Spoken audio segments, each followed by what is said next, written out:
Hello बच्चों, मैं आज आपको कक्षा 5वीं का दूसरा पाठ फसलों के त्योहार पढ़ाने वाली हूँ।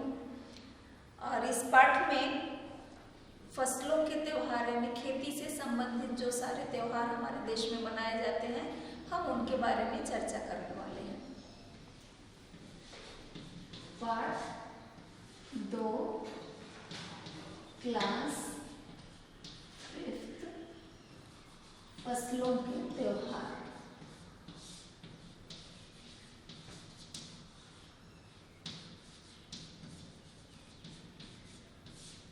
ठीक, भारत एक कृषि प्रधान देश है। हमारे देश में अधिकतर लोग 70% लोग खेती का काम करते हैं। नौकरी करने वाले कम हैं, शहरों में रहने वाले लोग कम हैं, बल्कि ज़्यादा से ज़्यादा पॉपुलेशन जनसंख्या हमारे गाँव में रहती है। और इसीलिए हमारे जो त्योहार होते हैं वो भी खेती से संबंधित होते हैं। सारे त्योहार नहीं, कुछ पौराणिक त्योहार हैं, जैसे दिवाली, होली, ये सारे हमारे पौराणिक कथाओं से संबंधित त्योहार हैं। इसके अलावा हमारे त्योहार वो फसलों से संबंधित होते हैं, क्योंकि जब किसान सारा काम उसका खत्म हो जाता है, बुआई हो गई, फिर फसल तैयार हो गई, तो हर ओकेजन पर, हर अवसर पर वो कुछ न कुछ खुशियाँ मनाने के लिए ढूंढ लेता है। हम यहाँ जिस त्योहार के बारे में बात करने वाले हैं वो है मकर संक्रांति। मकर संक्रांति आपको पता है, तिल गुड़ घ्या गोड़ गोड़ बोला बोलते हैं ना मराठी में, वही त्योहार भारत के अलग अलग राज्यों में किस नाम से और किस किस तरीके से मनाया जाता है वो इस पाठ में दिया गया है। आपके टेक्स्ट बुक में इस लेसन में हर राज्य की चर्चा करते हुए वहाँ एक भारत का मैप दिया है, नक्शा, और वो स्टेट, हम जिस स्टेट की बात करने वाले हैं उसको डार्क ग्रीन भी किया गया है। यानी यहाँ इस वक्त मैप में बिहार दिखाया जा रहा है। यानी हम यहाँ सबसे पहले बिहार में ये त्योहार कैसे मनाया जाता है वो पढ़ने वाले हैं।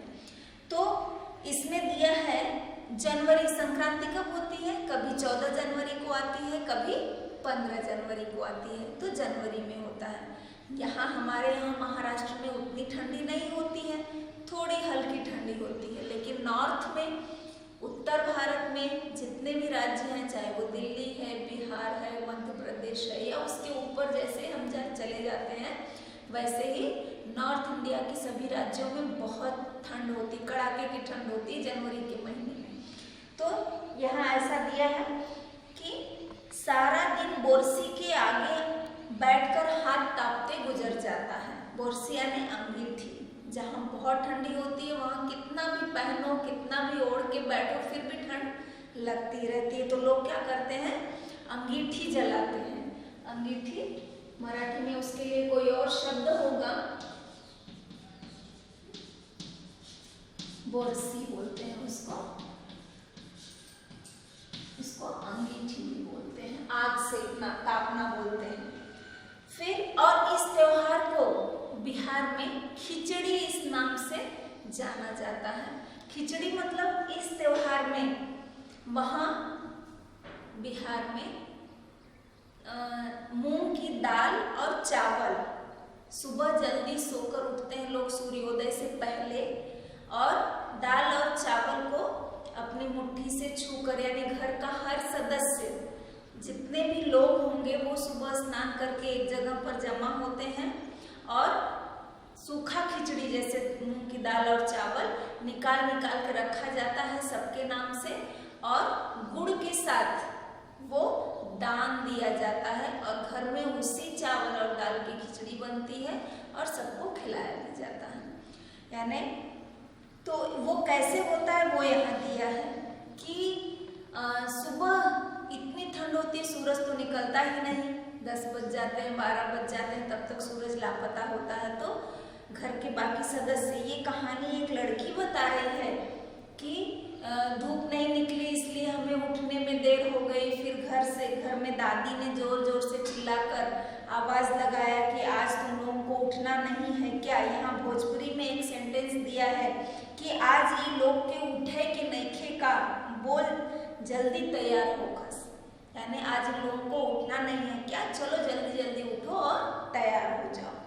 और फिर सब लोग उठ के जल्दी जल्दी काम में लग गए। सब लोग नहा धोकर एक जगह इकट्ठा हुए, नए कपड़े पहनकर, धोती कुर्ता पहनकर चाचा और दादा दोनों तैयार हुए। खिचड़ी में एक सेंटेंस और दिया है, खिचड़ी में ऐसन ठाड़ हम पहले कब्बू ना देखनी, सारा देह कनकना देता, यानी इतनी ठंडी खिचड़ी के समय पहले कभी नहीं देखी, पूरा शरीर ठंडी से कांपने लगा है। और सामने मचिया पर दादी खादी की सफेद साड़ी पहने बैठी हुई थी। खादी समझते हो, खादी खद्दर भी बोलते हैं उसको। गांधी जी जो चरखा काटते थे और हाथ से सूत निकालते थे, हाथ से बने हुए सूत का जो कपड़ा बनता है उसको खादी कहते हैं। तो खादी की साड़ी पहनकर दादी बैठी हैं, बिल्कुल सफ़ेद साड़ी पहने, और उनके बाल आज उन्होंने धोए हैं तो बिल्कुल सफ़ेद रुई की तरह, सेमल की रुई की तरह हल्के फुल्के बाल दिखाई दे रहे हैं। और अंत में उन्होंने क्या किया, उनके सामने केले के पत्ते पर तिल, गुड़ और चावल के छोटे छोटे ढेर रखे हैं। हमने बारी बारी से उस चीज़ों को छुआ और प्रणाम किया। जब सबने ऐसा कर लिया तो उन सभी चीज़ों को इकट्ठा करके दान दे दिया गया। दान, क्योंकि यूपी, बिहार या नॉर्थ इंडिया में ये जो त्यौहार होता है मकर संक्रांति का, वो स्नान और दान का महत्व रखता है। स्नान यानी घर के जितने भी बड़े बूढ़े लोग होते हैं वो नदियों में स्नान के लिए जाते हैं। पास में जो नदी होती है वो वहाँ स्नान के लिए जाते हैं। स्नान का बहुत महत्व है। और जो नहीं जा सकते हैं वो भी घर पे सूर्योदय से पहले ही स्नान करते हैं, क्योंकि स्नान का महत्व है। और दूसरा होता है दान का, और दान में अन्नदान, महादान ऐसा कहते हैं। तो सब खिचड़ी जो मूंग की दाल और चावल का ही दान दिया जाता है, यानी अपने घर में काम करने वाले जो लोग होते हैं, मजदूर या आसपास कोई गरीब है, कोई ब्राह्मण है, मंदिरों में पुजारियों को, सबको ये खिचड़ी दान में दी जाती है। और खाने में उस दिन क्या खाया जाता है वो नीचे दिया है, यानी कोई दूसरा नाश्ता नहीं बनता, सिर्फ उस दिन चूड़ा और दही, जिसको आप पोहा बोलते हैं, मोटे पोहे, उसको भिगाकर उसमें दही चीनी डालकर ही नाश्ते में खाया जाता है। और दोपहर को खिचड़ी बनती है उसी मूंग की दाल और चावल की। और ये चूँकि बिहार की बात है तो वहाँ एक कह रहे हैं कि खिचड़ी खाने के बाद सभी ने गया से आए गुड़ और चीनी के तिलकुट को बड़े चाव से खाया। तिलकुट यानी तिल गुड़ जैसी आप मिठाई होती है, पपड़ी, सोन पपड़ी वगैरह तिल और गुड़ की, उसको कह रहे हैं, वो बड़े चाव से खाया। और फिर वो बच्ची जो कहानी बता रही है वो कहती है कि हमारे स्कूल में, उनके स्कूल में यही त्यौहार वो लोग कैसे मनाते थे, यानी उस दिन उनको छुट्टी नहीं रहती थी। स्कूल के जो टीचर्स हैं वो उनको नदी के किनारे, क्योंकि इस दिन पतंग भी उड़ाते हैं, आपको पता है, यही त्यौहार मकर संक्रांति का त्यौहार गुजरात में पतंगों के त्यौहार के रूप में जाना जाता है। और बिहार में भी लोग पतंग उड़ाते हैं, लेकिन कैसे, ये खिचड़ी वगैरह होने के बाद दोपहर में लोग, उन्होंने बताया कि हमारे स्कूल में हमारे टीचर्स और बाकी फ्रेंड्स, हम सब मिलके नदी के किनारे जाते थे और वहाँ सब मिलके खिचड़ी भी बनाते थे, यानी बड़े बड़े चूल्हे ईंट जोड़कर बनाते, बड़े बड़े कड़ाहों में खिचड़ी भी बनाते थे और पतंग भी उड़ाते थे। तो वो स्कूल के समय का खिचड़ी का त्यौहार मुझे बहुत पसंद आया, ऐसा वो बच्ची याद करती है। और उसके बाद फिर दिया है कि जनवरी महीने के मध्य से लेकर के मध्य में भारत में लगभग सभी राज्यों में, भारत के सभी राज्यों में जनवरी के महीने में कुछ न कुछ फसलों से संबंधित त्यौहार मनाए जाते हैं, जिसके अलग अलग नाम भी होते हैं। कोई फसलों के तैयार हो जाने पर खुशी बांटता है, तो कुछ लोग इस उम्मीद में खुश हो जाते हैं कि अब पाला कम होगा, सूरज की गर्मी बढ़ेगी और फसल बहुत तेजी से बढ़ेगी। आपको पता है किसी भी प्लांट को, किसी भी फसल को बढ़ने के लिए सूर्य की रोशनी बहुत ज़रूरी होती है। और ऐसे समय में जनवरी में जब सूरज 10-10 दिन तक भी गायब हो जाता है, यूपी बिहार जैसे राज्यों में इतना कोहरा पड़ता है, कोहरा यानी सुबह सुबह जो धुंध होती है उसको कहते हैं, इतना कोहरा होता है कि फसलों को पूरी धूप नहीं मिल पाती है। तो एक तरह से फसलों का बढ़ना जो है वो बंद हो जाता है, एक तरह की बीमारी लग जाती है फसलों को जिसका नाम है पाला, यानी पाला लग जाता है, उनको ऐसा कहते हैं, क्योंकि नीचे जो पानी जमा हो जाता है वो सूरज की रोशनी न होने के कारण सूख नहीं पाता और वो सड़ने लगता है नीचे से। तो कहते हैं कि अब ये खिचड़ी के बाद, खिचड़ी का जो त्यौहार है मकर संक्रांति का, इसके बाद लोगों को उम्मीद होती है कि अब तेज धूप होगी, यानी दिसंबर और जनवरी का आधा महीना बीत जाने के बाद उन्हें ऐसी उम्मीद होती है कि अब तेज धूप होगी और फसलें तेजी से बढ़ेंगी। और सभी प्रांतों और सभी इलाकों का अपना रंग और ढंग होता है। इस दिन सब लोग अच्छी पैदावार की उम्मीद और फसलों के घर आने की खुशी का इजहार करते हैं। और कहीं कहीं ऐसा होता है कि फसलें तैयार हो जाती हैं, फसलें घर में आ जाती हैं और इस बात का लोग इजहार करते हैं। यहाँ बहुत सारे राज्यों में क्या क्या मनाया जाता है वो भी दिया है। उत्तर प्रदेश, बिहार, मध्य प्रदेश में ये त्यौहार मकर संक्रांति या तिल संक्रांति के नाम से जानी जाती है। असम में बिहू, केरल में ओणम, तमिलनाडु में पोंगल, पंजाब में लोहड़ी, झारखंड में सरहुल और गुजरात में पतंग का पर्व सभी खेती और फसलों से जुड़े त्यौहार हैं। इन्हें जनवरी के मध्य से लेकर अप्रैल तक अलग अलग समय में मनाया जाता है। सबसे पहले यहाँ जो है अगला जो स्टेट है वो बताने जा रहे हैं, इसमें है झारखंड। झारखंड वो स्टेट है जो बिहार में ही था पहले, बिहार से अलग हुआ है, नया राज्य बना है। और बहुत सारी ये जो जंगली इलाका है एक तरह से ऐसा कह सकते हैं, तो इसमें बहुत सारी जनजातियां रहती हैं। जनजाति उनको कहते हैं जो उनको कहते हैं ट्राइबल, इंग्लिश में ट्राइबल बोलते हैं, जो उनका रहन सहन बिल्कुल हमारी तरह नहीं होता, वो बिल्कुल अलग होते हैं और उनके त्यौहार मनाने का तरीका भी अलग होगा। और झारखंड में ये त्यौहार सरहुल इस नाम से मनाया जाता है। त्यौहार का नाम क्या है? सरहुल, झारखंड। इस तरह से आप पूरा पढ़ने के बाद जैसे झारखंड लिख दिया तो कौन सा त्यौहार है वहां? सरहुल। अभी जैसे हमने पढ़ा बिहार, उसको कहते हैं खिचड़ी। तो आप इस तरह से इन त्योहारों के नाम और राज्यों के नाम भी अलग अलग करके लिख सकते हैं। सरहुल इस नाम से ये त्योहार बड़े जोशो खरोश के साथ मनाया जाता है। जोशो खरोश यानी बड़े ही उत्साह के साथ लोग मनाते हैं। यह त्योहार 4 दिनों तक चलता है। अब इन 4 दिनों में लोग वहाँ करते क्या है वो सब भी यहाँ एक्सप्लेन किया गया है।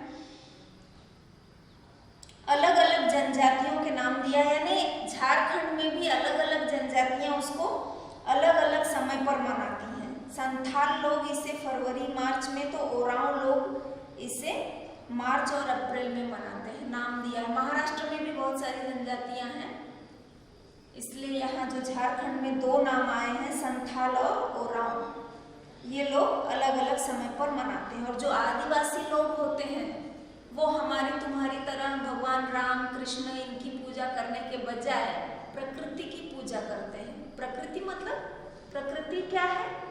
सूरज, चंद्रमा, पेड़ पौधे, नदियां, पहाड़, क्योंकि वो उनका जीवन ही वही होता है, वो उसी में रहते हैं और उसी को अपना भगवान मानते हैं, प्रकृति को ही।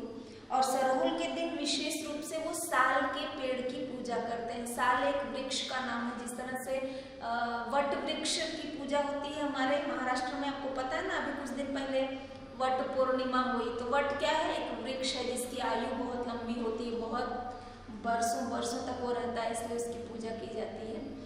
और उसी तरह से साल एक पेड़ है, पेड़ का नाम है, जिसकी पूजा इस दिन की जाती है। क्यों? क्योंकि इसी समय इस पेड़ में बिल्कुल बहार आ जाती है, यानी पूरा पेड़ फूलों से भर जाता है और मौसम बहुत ही खुशनुमा हो जाता है। स्त्री पुरुष दोनों ही ढोल मंजीरे लेकर रात भर नाचते हैं। आपने वो जंगली नाच देखा होगा, एक दूसरे के कमर में हाथ डाल के नाचते हैं। सभी लोग नाचते हैं और चारों ओर फैली हुई छोटी छोटी घाटियाँ, लंबे लंबे साल के वृक्षों का जंगल और वहीं आसपास बसे छोटे छोटे गांव, लिपे पुते करीने से बुहारे और सजाए गए अपने घरों के सामने लोग पंक्ति में एक दूसरे की कमर में बाहें डालकर नृत्य करते हैं। यानी सबसे पहले साफ सफाई, घर को लीपना पोतना सब तरह से करने के बाद वो पहले दिन अपने अपने घर के सामने सब मिलकर नृत्य करते हैं और घर घर जाते हैं और फूलों के पौधे भी लगाते हैं। यानी उस दिन फूलों के पौधे लगाने का भी रिवाज है। और क्या करते हैं, बच्चे जो होते हैं वो घर घर में चंदा मांगते हैं। चंदा पता है आपको, मराठी में वर्गणी बोलते हैं। जैसे नवरात्रि में या गणपति में सब एक दूसरे के घर जाकर पैसे जमा करते हैं, उसी को चंदा कहते हैं। तो चंदा मांगने का रिवाज है। और सब और मालूम है चंदे में क्या मांगते हैं? पैसा नहीं मांगते हैं हमारे यहाँ की तरह, बल्कि वो मुर्गा, चावल और मिश्री मांगते हैं। यानी एक तरह से पूरे गांव से चावल, जाहिर है वो जनजाति हैं, आदिवासी हैं, तो वो मुर्गा वगैरह खाते होंगे, इसलिए यहाँ दिया है कि वो एक दूसरे के घरों से मुर्गा और चावल और मिश्री, मिश्री यानी मीठा, खड़ी शक्कर को बोलते हैं मिश्री। तो इस तरह से कुछ मीठा, चावल और मुर्गा, ये 3 चीज़ें वो जमा करते हैं और फिर चलता है खाने पीने और खेलों का दौर। यानी सामूहिक रूप से वहाँ जितने भी लोग होंगे सबका खाना एक साथ बनता है, सब खाते हैं, खेलते हैं, यानी मजे करते हैं। और तीसरे दिन जाकर पूजा होती है और उसके बाद लोग अपने कानों में सरई का फूल पहनते हैं। फूल एक तरह का सरई का फूल यहाँ दिया है। वो फूल कैसा होता है मैंने भी नहीं देखा है। तो एक तरह का फूल होता है जो पूजा होने के बाद लोग अपने कानों में पहनते हैं। और इसी दिन से वसंत ऋतु की शुरुआत मानी जाती है। धान की भी पूजा होती है और पूजा किया हुआ आशीर्वादी धान अगली फसल में बोया जाता है। हाँ, तो इस तरह से हमने एक बिहार और झारखंड, 2 राज्यों में मकर संक्रांति ये किस किस नाम से और किस किस तरह से मनाया जाता है वो हमने पढ़ा। आगे तमिलनाडु, गुजरात और कुमायूं वगैरह दिया है, वो मैं अगले वीडियो में आपको भेजूंगी, क्योंकि लेसन काफ़ी बड़ा है तो इसको हम 2 पार्ट में पढ़ेंगे। ठीक है।